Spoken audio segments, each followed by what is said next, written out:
ಹೇ ಶಾರದೆ ದಯ ಪಾಲಿಸು, ಈ ಬಾಳನು ಬೆಳಕಾಗಿಸು.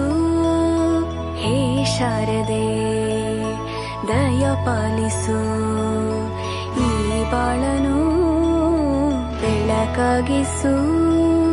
ನಾಳೆಗಳ ದಾರಿಯಲೇ ನಂಬಿಕೆಯ ನೆಲೆಯಾಗಿರಿಸು, ಮುನ್ನಡೆಸು.